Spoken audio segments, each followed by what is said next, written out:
سورہ زمر پارہ نمبر 23 آیہ کریمہ نمبر 21۔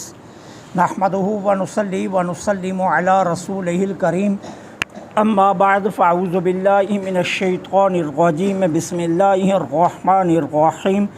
الم تر ان اللہ انزل من السماء ماء فسلکہ ینابیع فی الارض ثم یخرج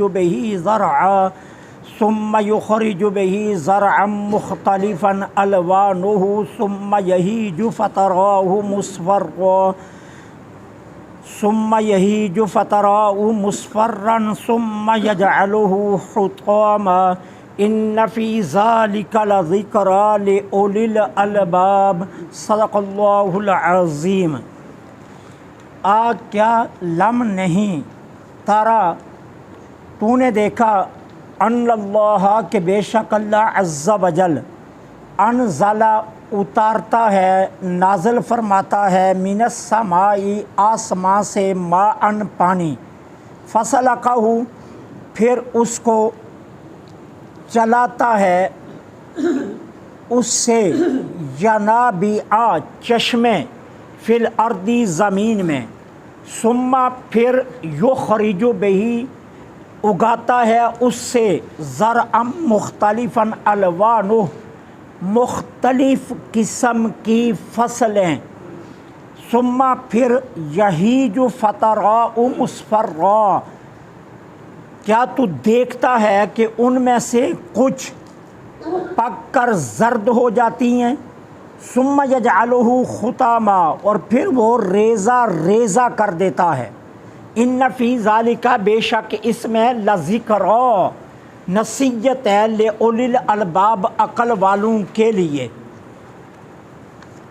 اب اس آیہ کریمہ کا سادہ ترین معنی یہ بنتا ہے کہ اللہ عز و جل آسمان سے، بادلوں سے پانی نازل فرماتا ہے، پھر اس پانی کو زمین میں مختلف اطراف میں بہا دیتا ہے، پھر وہ پانی زمین کے اندر نفوذ کرتا ہے،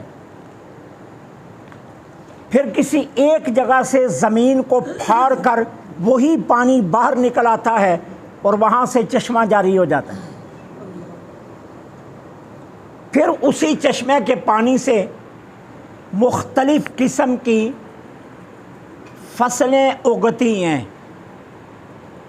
کسی کا رنگ زرد ہوتا ہے، کسی پر سرخ پھول لگتا ہے، کسی پر سفید پھول لگتا ہے، اور کہیں کپاس، کہیں چنا، کہیں چاول، کہیں گندم، کہیں مکئی، یہ اگتی ہیں،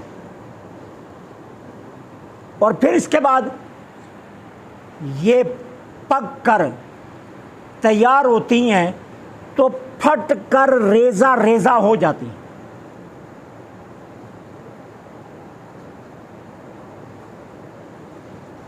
یہ ایک نظام قدرت بیان کر دیا گیا۔ اب انسان کو اس کے ذریعے ایک بہت بڑی دعوت دی جا رہی ہے کہ انسان یہ وہ چیز ہے جس کو تو ہر روز اپنے مشاہدے میں لاتا ہے، کیونکہ یہ کام تو خود اپنے ہاتھوں سے کرتا ہے۔ اب ذرا تو دیکھ کہ کس طرح بیج سے ننھی سی کونپل پھوٹتی ہے، پھر سرسبز پودا بن جاتی ہے، پھر اس پودے پر پھل لگتا ہے، اور پھر وہ پھل پک کر پھٹ کر ریزہ ریزہ ہو جاتا ہے، اور یوں پودے کو بھی اور اس پھل کو بھی فنا ہو جاتی ہے۔ اب ہر لمحے اس میں تغیر آ رہا ہے، بیج تھا زمین میں پھینکا، پھول گیا، ایک تغیر، پھٹ گیا، دوسرا تغیر، اس سے کونپل نکلی، تیسرا تغیر، وہ سرسبز پودا بنا، چوتھا تغیر، اس پر پھل لگا، پانچواں تغیر، پھر وہ پک گیا، چھٹا تغیر، پھر پھٹ کر ریزہ ریزہ ہو گیا، ساتواں تغیر، اور پھر فنا ہو گیا، یہ آٹھواں تغیر۔ اب یہ تو اپنی آنکھوں سے یہ سارے مناظر دیکھ، اب ذرا تو اپنی ذات کی طرف آ. یہ جو دعوت دی جا رہی ہے نا کائنات کا مطالعہ کرو تاکہ تمہیں اپنی سمجھ آئے. اب اس آیت میں اللہ تعالیٰ انسان کو اپنی طرف لا رہے ہیں. فرمایا اب ذرا اپنا غور کر، پہلے تو نطفہ، پھر تو بنا مدغہ، پھر تو بنا علقہ، پھر اللہ تعالیٰ نے تجھے گوشت اور ہڈیاں دیں اور تیرے اندر روح پھونکی. پھر تو ماں کے پیٹ میں تھا تو تجھے جنین کہا گیا. ماں کے پیٹ میں جو بچہ ہوتا ہے نا اسے جنین کہتے ہیں. پھر تو دنیا میں آیا تجھے ولید کہا گیا. پھر تو دودھ پینے لگا تجھے ردی کہا گیا. پھر تو ٹھوس غذا کھانے لگا تجھے فطیم کہا گیا. پھر تو 6-7 سال کی عمر کا ہوا تو تجھے صبی کہا گیا. پھر تو دوڑنے لگا، بھاگنے لگا تو تجھے غلام کہا گیا. پھر تو بلوغت کے قریب آیا تو تجھے مراحق کہا گیا. پھر تو بالغ ہو گیا تو تجھے بالغ کہا گیا. پھر تو نوجوان ہوا تو تجھے فتیٰ اور شاب کہا گیا. پھر تو جوان ہوا تو تجھے رجل کہا گیا. پھر جوانی سے تو بڑھاپے کی طرف جانے لگا تو تجھے کہول کہا گیا. پھر تجھے 40 سال کی عمر میں پہنچا تو تجھے شیخ کہا گیا. اور پھر جب تو 60 سال کی عمر میں پہنچا تجھے شیخ فانی کہا گیا. اور پھر تبھی موت مکمل کی تو مر گیا تو تجھے میت کہا گیا.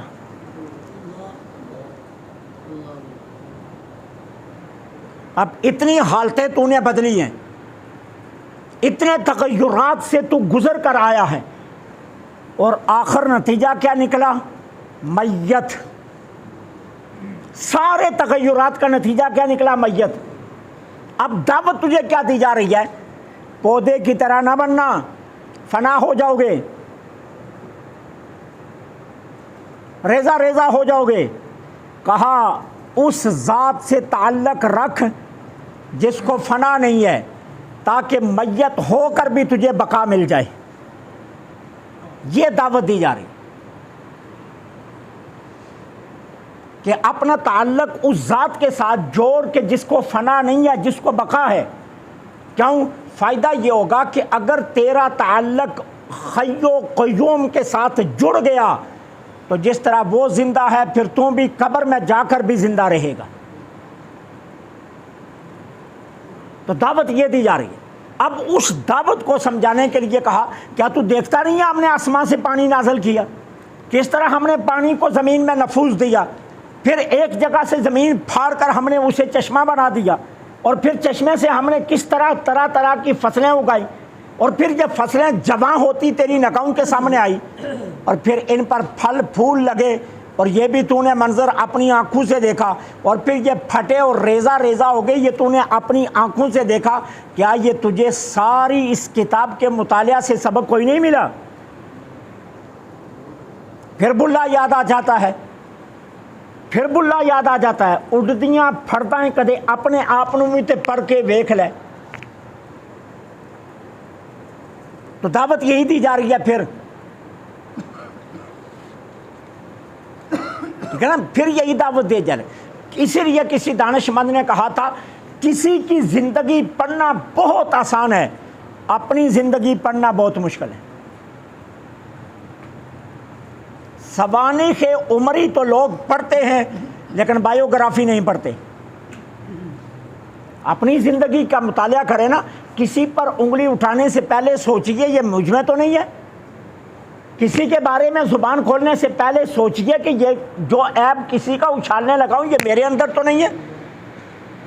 کسی کے بارے میں بات کرنے سے پہلے خود سوچئے میں کس جگہ پر کھڑا ہوں. تو پھر کیا نتیجہ نکلے گا؟ انسان کسی پر انگلی اٹھانے کے بجائے اپنی اصلاح کی فکر کرے گا. ہم ساری دنیا کو سدھارنے کے لیے نکلتے ہیں لیکن کتنے افسوس کی بات ہے اپنے آپ کو سدھار نہیں سکتے،